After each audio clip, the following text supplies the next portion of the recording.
Hello दोस्तों, स्वागत है मेरे चैनल स्टोरी एंटरटेनमेंट में। आज मैं फिर एक नई कहानी लेकर आपके बीच लाया हूँ। दोस्तों, अगर आप मेरे चैनल में पहली बार आए हैं तो सब्सक्राइब कीजिए स्टोरी एंटरटेनमेंट चैनल को और प्रेस कीजिए बेल आइकन को, जिससे इस चैनल का नोटिफिकेशन आप तक सबसे पहले पहुँचे। बहुत पुरानी बात है, हिमालय में प्रसिद्ध मानस नाम की झील थी। वहाँ पर कई पशु पक्षियों के साथ ही हंसों का एक झुंड भी रहता था। उनमें से दो हंस बहुत आकर्षक थे और दोनों ही देखने में एक जैसे थे। लेकिन उनमें से एक राजा था और दूसरा सेनापति। राजा का नाम था धृतराष्ट्र और सेनापति का नाम सुमुखा था। झील का नजारा बादलों के बीच में स्वर्ग जैसा प्रतीत होता था। उन समय झील और उसमें रहने वाले हंसों की प्रसिद्धि वहां आने जाने वाले पर्यटकों के साथ देश विदेश में फैल गई थी। वहां का गुणगान कई कवियों ने अपनी कविताओं में किया, जिससे प्रभावित होकर वाराणसी के राजा को वह नजारा देखने की इच्छा हुई।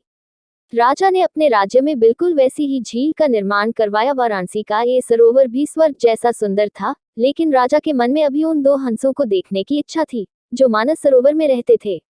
एक दिन मानस सरोवर के अन्य हंसों ने राजा के सामने वाराणसी के सरोवर जाने की इच्छा प्रकट की, लेकिन हंसाई का राजा समझदार था। वह जानता था कि अगर वो वहां गए तो राज उन्हें पकड़ लेगा। उन सभी हंसों को वाराणसी जाने से मना किया, लेकिन वो नहीं माने। तब राजा और सेनापति के साथ सभी हंस वाराणसी की ओर उड़ चले।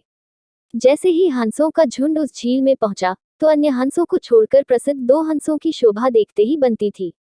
सोने की तरह चमकती उनकी चोंच, सोने की तरह ही नजर आते उनके पैर और बादलों से भी ज्यादा सफेद उनके पंख हर किसी को अपनी ओर आकर्षित कर रहे थे। हंसों के पहुंचने की खबर राजा को दी गई।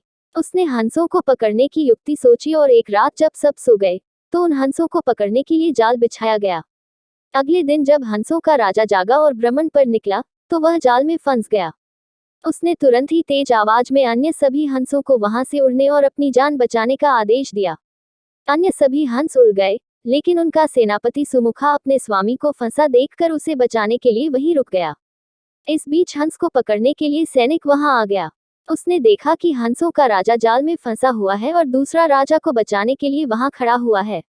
हंस की स्वामी भक्ति देखकर सैनिक बहुत प्रभावित हुआ और उसने हंसों के राजा को छोड़ दिया। हंसों का राजा समझदार होने के साथ साथ दूरदर्शी भी था। उसने सोचा कि अगर राजा को पता चलेगा कि सैनिक ने उसे छोड़ दिया है तो राजा इसे जरूर प्राणदंड देगा। तब उसने सैनिक से कहा कि आप हमें अपने राजा के पास ले चलें। ये सुनकर सैनिक उन्हें अपने साथ राजदरबार में ले गया। दोनों हंस सैनिक के कंधे पर बैठे थे। हंसों को सैनिक के कंधे पर बैठा देखकर हर कोई सोच में पड़ गया। जब राजा ने इस बात का रहस्य पूछा तो सैनिक ने सारी बात सच सच बता दी।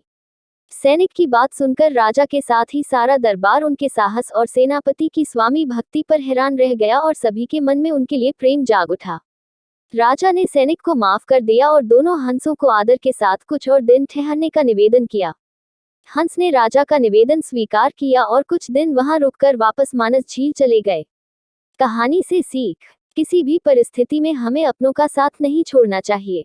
दोस्तों, अगर कहानी अच्छी लगी हो तो लाइक, शेयर और कमेंट कीजिए।